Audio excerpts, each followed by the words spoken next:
بارگاہ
اکرام میں ہر جمعرات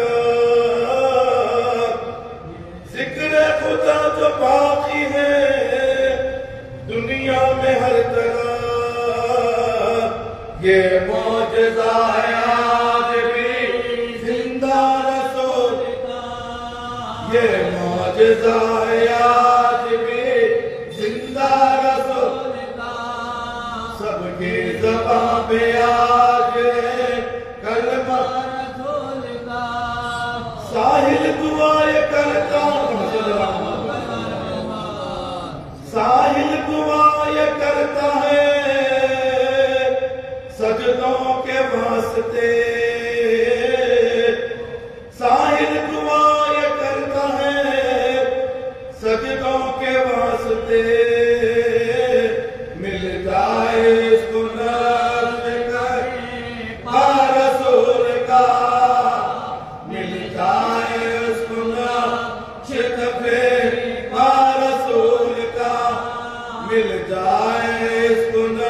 رکشا رسول کا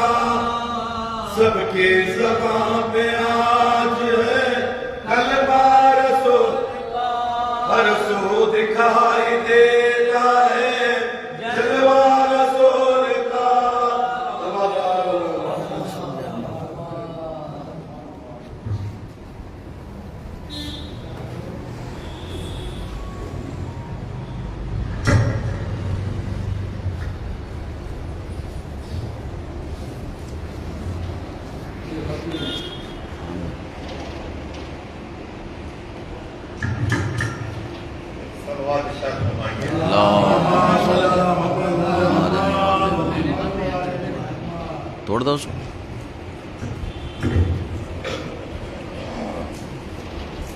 بس میں ملکوت میں مسرور نظر آتا اللہم صلی علی محمد و آل محمد. بس میں ملکوت میں مسرور نظر آتا ہے سب ہم سر سے بہت دور نظر آتا ہے بخشش فیض حسینی پہنا شد آج فطر سے بڑا مغرور نظر آتا ہے آج فطر سے بڑا مغرور نظر آتا ہے آج فطر سے بڑا مغرور نظر تجلیوں کا محور لیے ہوئے آئے تجلیوں کا یہ محور لیے ہوئے آئے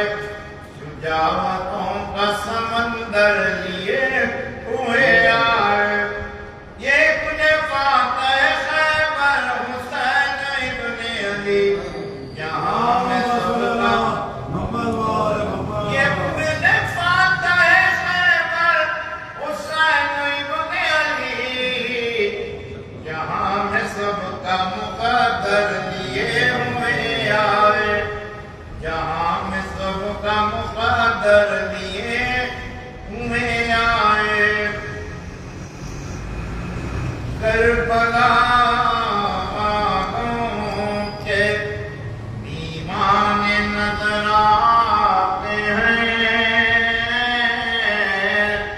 میں خانہ حیدر کے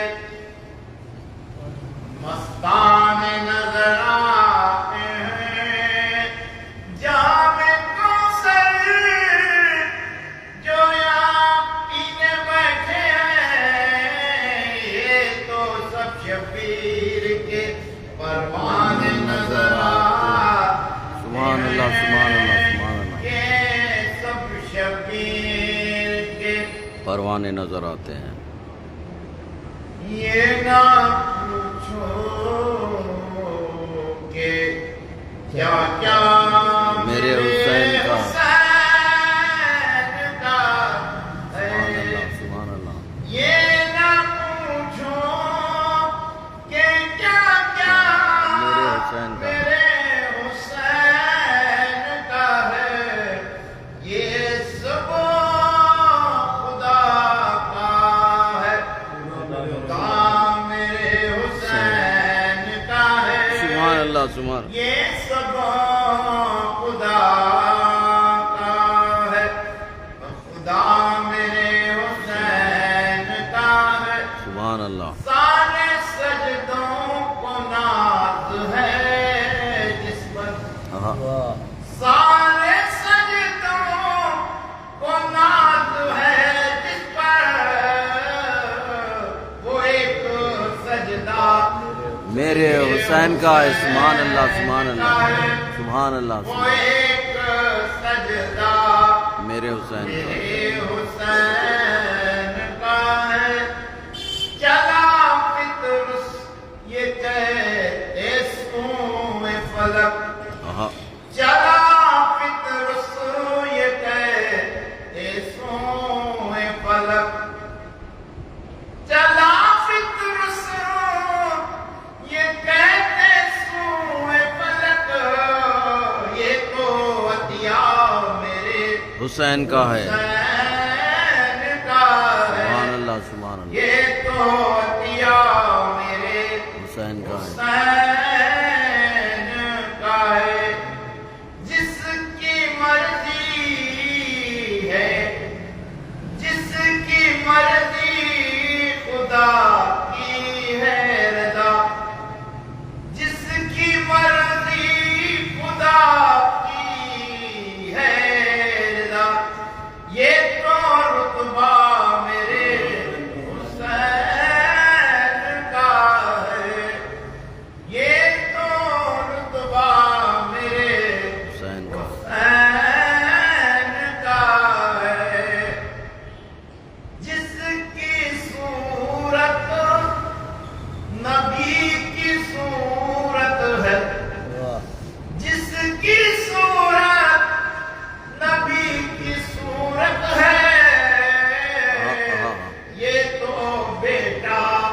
میرا حسین سبحان اللہ سبحان اللہ یہ تو بیٹا میرے حسین کا ہے، یہ تو بیٹا میرے حسین، جس کو بہلول کہتی ہے دنیا، جس کو بہلول کہتی ہے دنیا، جس کو بہلول کہتی ہے دنیا، یہ تو دیوانہ میرے حسین کا حسین کا ہے، یہ تو دیوانہ میرے میرے حسین کا ہے حسین کا ہے، جو جو بکتا ہے ان زمینوں میں، جو جو بکتا ہے ان زمینوں میں، دانا دانا میرے حسین کا حسین کا سبحان اللہ سبحان اللہ دانا دانا میرے حسین کا حسین کا ہے۔ محترم بھائی، بن گیا عرش جو مت اسرا، کیا بات ہے صاحب بن گیا عرش جو مت اسرا، یہ تو صدقہ میرے حسین کا ہے سبحان اللہ سبحان اللہ بے شک بے شک یہ تو صدقہ میرے حسین کا حسین کا ہے، یہ نہ پوچھو کہ کیا کیا میرے حسین کا حسین کا ہے۔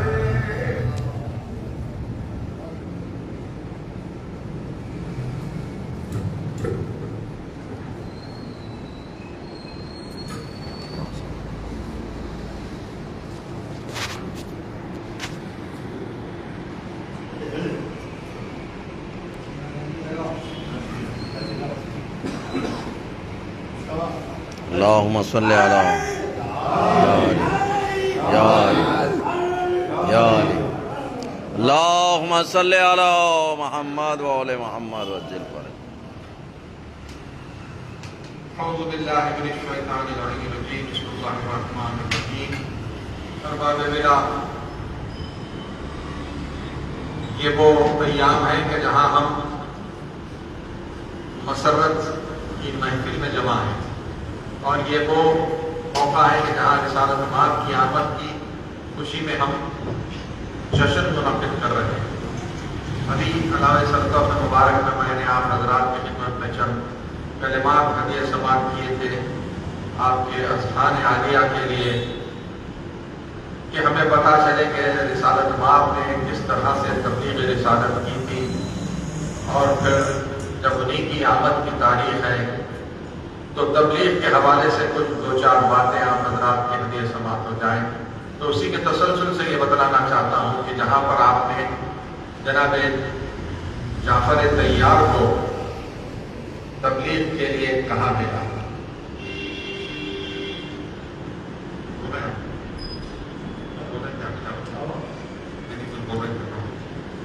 تو جناب جعفر کون ہے؟ یہ حضرت ابو طالب کے فرزند، 4 فرزندوں میں سے یہ تیسرے فرزند ہیں، اور علی ابن ابی طالب کے اللہم صلی علی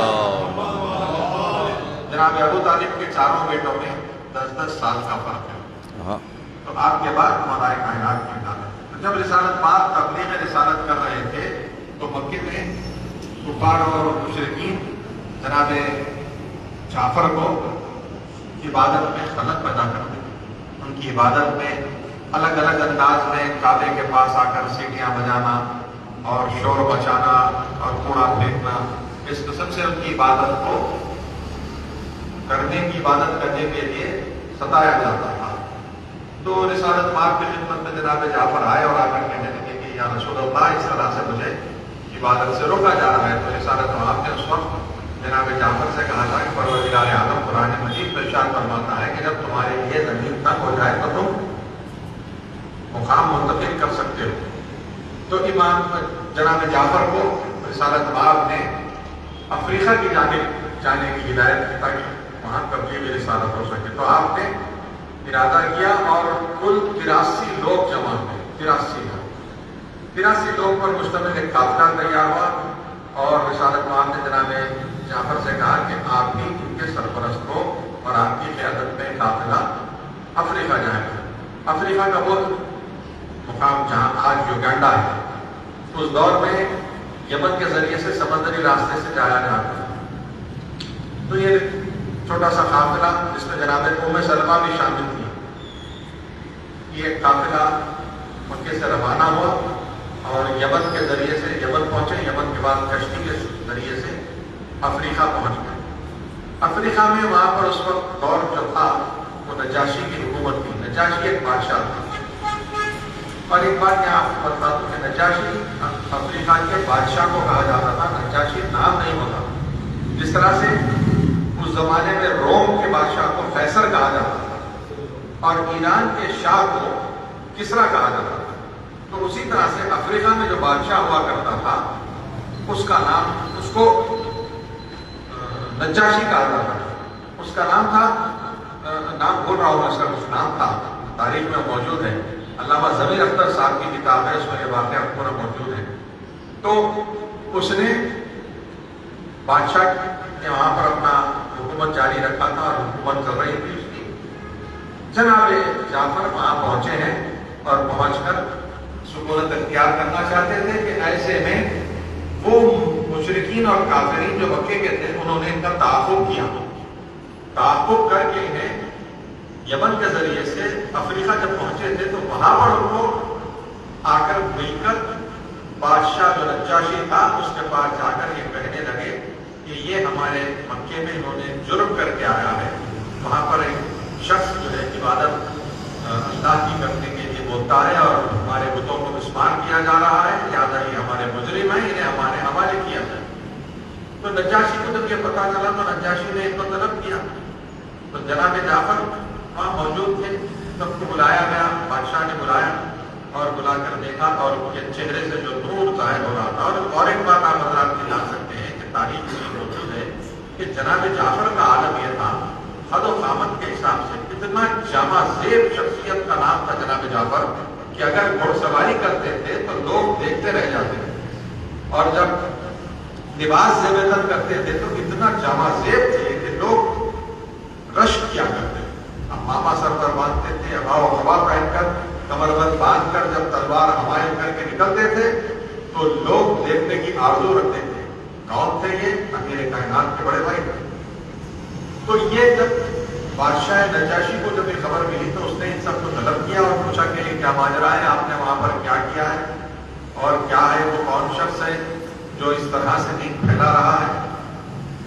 جناب جعفر کو دیکھ کر، ان کی روح کو دیکھ کر بادشاہ متاثر ہونے لگا اور کہنے لگا کہ آپ کوئی بزرگ شخصیت نظر آتے ہیں، اور تھوڑا سا نرمی اختیار کرنے لگا. تو یہ کفار اور مشرکین جو آئے تھے انہوں نے جا کر نجاشی کے کان میں یہ بول دیا کہ ان سے پوچھو کہ ان کے پاس آپ کے حضرت عیسیٰ کا عقیدہ کیا ہے. تو اب دیکھیے یہاں پر عیسائیوں کا عقیدہ حضرت عیسیٰ کا الگ ہے، قرآن مجید حضرت عیسیٰ کے بارے میں کیا کہتا ہے. یہاں پر عقیدے کا اختلاف ہے. تو انہوں نے یہ چاہا کہ عقیدے کے اختلاف سے ان پر ضرب لگائی جائے، کیونکہ عیسائی یہ کہتے ہیں کہ حضرت عیسیٰ کو سولی پر چڑھایا گیا، بعد میں 3 دن کے بعد میں وہاں سے ہٹائے، پھر اس کے بعد حضرت عیسیٰ آسمان پر چلے گئے. جبکہ قرآن مجید کچھ اور کہتا ہے. قرآن مجید یہ بتاتا ہے کہ عیسیٰ حضرت مریم کے بیٹے ہیں جو اللہ نے رسول کے ذریعے سے نازل فرمایا.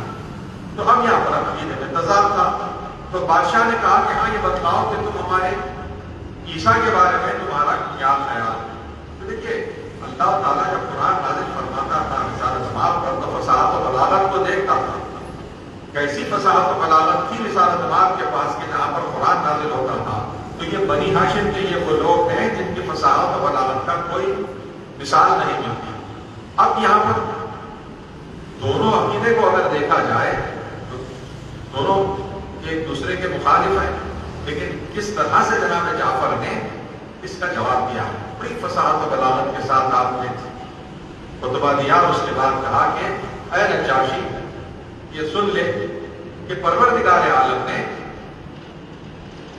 کس طرح سے حضرت عیسیٰ کو بیان کیے ہیں جناب جعفر، آپ اس کا اندازہ لگائیے۔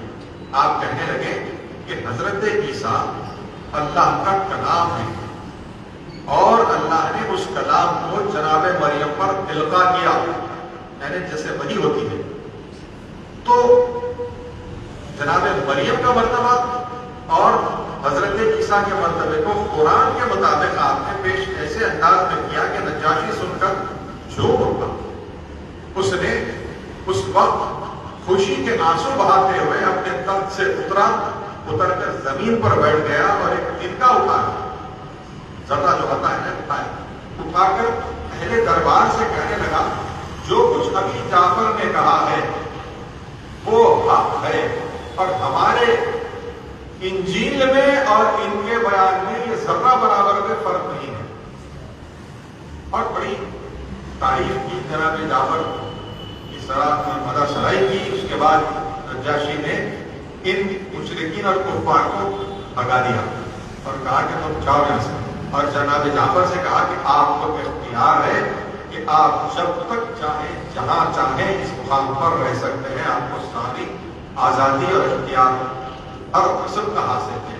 اور پھر وہاں پر جناب جعفر نے تبلیغ رسالت کی اور دور دور تک دین پھیلتا گیا، تبلیغ ہوتی رہی۔ 14 سال آپ نے وہاں پر گزارے، اور وہیں آپ کے 3 فرزند بھی پیدا ہوئے، یعنی جناب عبداللہ اور بعد کے 2 فرزند بھی وہیں پر تولد ہوئے، وہیں ان کی شادی بھی ہوئی اور وہیں ان کے اولاد بھی ہوئی۔ اس کے بعد 14 سال تک کچھ لوگ بیچ میں مکہ آیا جایا کرتے تھے، لیکن جناب جعفر 14 برس کے بعد جب جانا چاہتے تھے تو نجاشی نے ایسے ایسے تحفے رسالت آپ کے حوالے کیے ہیں، گھوڑے سے لے کر تلواروں سے لے کر نیزے اور برچھے اور پتہ نہیں کیا کیا تحفے رسالت بار کی خدمت میں اس نے بھیجنا شروع کیا۔ تو جناب جعفر لے کر مدینہ پہنچے۔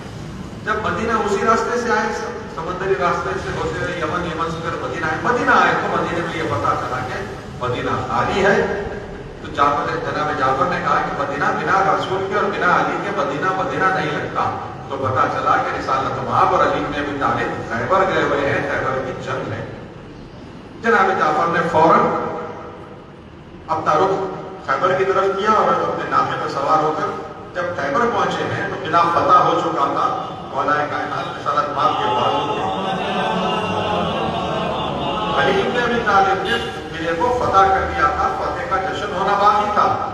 جب جناب جعفر آئے ہیں اور رسالت مآب کو خبر ہوئی کہ جعفر تشریف لائے ہیں 14 برس کے بعد، تو رسالت مآب نے فوراً جناب جعفر کے پاس پہنچ کے ان کا استقبال کیا۔ جناب جعفر اترنا چاہتے تھے تو رسالت مآب نے روک دیا، کہا کہ میں آپ کے ناقے کی مہار تھام کر لے کر آتا ہوں۔ یہ تبلیغ کرنے کی فضیلت تھی۔ آپ نے جو رسالت مآب نے جو کام انجام دیا تھا کہ جناب جعفر کو اس مقام پر بھیجا تھا کہ جہاں پر اللہ کی وحدانیت اور رسالت کو پہنچانے کا کام کیا کرتے تھے جناب جعفر۔ تو جب جناب جعفر آئے ہیں تو ایک تاریخ یہ بتلاتی ہے، علامہ ضمیر اختر صاحب ارشاد فرماتے ہیں، کتاب میں بھی تحریر ہے ان کے پورے واقعات، کہ ایک طرف مولا کائنات تھے، ایک طرف جناب جعفر تھے، اور رسالت مآب نے دونوں بھائیوں کو اپنے سینے سے لگایا، اپنے سینے سے لگا کر بغل گیر کر کے پیشانی پر بوسہ دے کر یہ فرمایا کہ آج میں اس بات کو سوچ رہا ہوں کہ مجھے کس بات کی خوشی زیادہ ہے، خیبر کے فتح ہونے کی یا جعفر کی تبلیغ کر کے واپس آنے کی۔ تو اندازہ لگائیے کہ رسالت مآب نے جناب جعفر کے مرتبے کو جناب رسالت مآب نے بتلایا ہے، اور علی بن ابی طالب کے فتح خیبر کو ساتھ بتلایا ہے۔ تو یہ ہوتا ہے مرتبہ تبلیغ رسالت کا، تبلیغ دین کا۔ خود چھٹے امام نے ارشاد فرمایا ہے، جب امام سے پوچھا گیا کہ فرق پوچھا گیا عبادت گزار میں اور تبلیغ کرنے کی، امام نے فرمایا کہ کہ جو ہمارے احادیث کو، مستند اور صحیح حدیث کو اپنے لوگوں میں پھیلاتا ہے اور بتلاتا ہے، جس کی وجہ سے ان لوگوں میں ہماری معرفت ہوتی ہے اور ہماری محبت میں اضافہ ہوتا ہے، وہ 1000 عابد سے افضل ہے، 1000 عبادت گزار سے افضل ہے۔ تو یہ کام اتنا اہم ہے۔ بعض ایسی باتیں ہیں جو ہم تک نہیں پہنچائی گئی ہیں، کتابوں کے اور راہ میں محفوظ ہو کر رہ گئی ہیں، جو ہم تک پہنچنی چاہیے کہ ہمیں پتہ چلتا ہے کہ رسالت آباد نے اس دور میں کیا کہا تھا، اور پھر مولا کائنات نے کیا کہا تھا، نماز کے تعلق سے کیا کہا تھا مولا کائنات نے۔ اب نماز میں علی کے نام کے لیے باتیں کی جاتی ہیں، مولا کائنات نے کیا کہا تھا؟ سوچتے ہیں لوگ کہ نماز میں علی کا نام لینے سے نماز باطل ہو جاتی ہے۔ خود علی نے فرمایا کہ انا بائے بسم اللہ، بسم اللہ کے بغیر نماز ہوتی نہیں، بسم اللہ کی بے کی با علی ابن ابی طالب ہے۔ پھر مولا کائنات نے فرمایا کہ انا صلاۃ المومن، میں مومن کی نماز ہوں۔ تو اب یہ سب باتیں جب ہم تک پہنچتی ہیں تو ہمیں معرفت ہوتی ہے کہ اہل بیت کا مرتبہ کیا ہے، ان کا درجہ کیا ہے، اہل بیت کے ساتھ محبت کس طرح سے کی جانا چاہیے، ان کے ساتھ مودت کس طرح سے کرنا چاہیے، اسی لیے کہ یہی وہ محبت اور مودت ہے جن کے ذریعے سے ہمیں اس دنیا میں، اس زندگی میں بھی کامیابی ہے اور آخرت میں بھی ہماری کامیابی ہے۔ بس پروردگارہ تجھے واسطہ محمد و آل محمد کا اسی بارگاہ میں، بارگاہ علی کے مقدس مقام پر جب ہم سب بیٹھے ہوئے ہیں اور جشن منعقد کر کے دعا مانگتے ہیں کہ پروردگارہ تجھے واسطہ امیر کائنات کا، امیر المومنین علی ابن ابی طالب کی ولایت کا واسطہ ہم سب مومنین اور مومنات کو اپنے حفظ و امان کرے۔ الہی آمین۔ ہم سب کو محمد و آل محمد کی محبت پر اپنی آخری سانس تک قائم رکھے۔ ہمارے مرحومین کے درجات کو عالی الہی کرے، آمین۔ ہمارے اور ہمارے اولاد کے رزق و روزگار میں گھر برکت الہی آمین۔ جو مہمات ہیں ہمیں ان میں شاندار کامیابی عطا فرمائے۔ ہم سب کو شر اعداء سے، شر شیاطین سے اور آفت ارضی اور سماوی سے اور مصیبتوں اور پریشانیوں اور بلیات سے اور وبائی امراض سے اپنے حفظ و امان کرے۔ الہی آمین۔ جو مومنین و مومنات علیل ہیں انہیں شفاء کاملہ اور عاجلہ فرمائے۔ مگر خصوص اس بارگاہ کی متولیہ جو اس وقت علیل ہیں، پروردگارہ انہیں شفاء کاملہ اور عاجلہ الہی آمین۔ اور دیگر مومنین و مومنات بشمول حسنین سلمہ، رئیس فاطمہ صاحبہ اور ابو الحسن، عادی بھائی صاحب قبلہ، جاوید صاحب، ابو الحسن، ابو الحسن سلمہ اور وہ دیگر مومنین و مومنات جنہوں نے شفا یابی کی دعاؤں کی خواہش کی ہے۔ پروردگارہ بطفیل محمد و آل محمد باپ بیمار کربلا ان تمام مومنین و مومنات کو شفا کاملہ اور عاجلہ میری علی جان بھائی صاحب اس وقت علیل ہے، انہیں شفا کاملہ اور عاجلہ الہی آمین۔ ہم سب مومنین و مومنات مشتاقان حج و زیارات پروردگارہ اسباب مہیا فرما، ہم سب کو بار بار ادبات عالیہ کی زیارت سے مشرف فرما۔ جنت البقیع سامرہ اور شام کے روضوں کی تعمیر میں تاجیل فرما، امام زمان کے ظہور میں تاجیل فرما، ہم سب کو حضرت کے آبان و انصار میں اعتماد فرما۔ آپ حضرات سے معلوم ہے کہ ایک سورہ فاتحہ سے مرزا مظہر علی بیگ مرحوم کے مرزا ہمایوں علی بیگ مرحوم، مرزا مرتضیٰ علی بیگ مرحوم کے مرزا ہمایوں علی بیگ مرحوم اور ان کے خانوادے کے دیگر مرحومین مشمول اس وقت اس بارگاہ میں موجود ہم سب مومنین کے تمام مرحومین کی ارواح کے لیے احسان فرمائے۔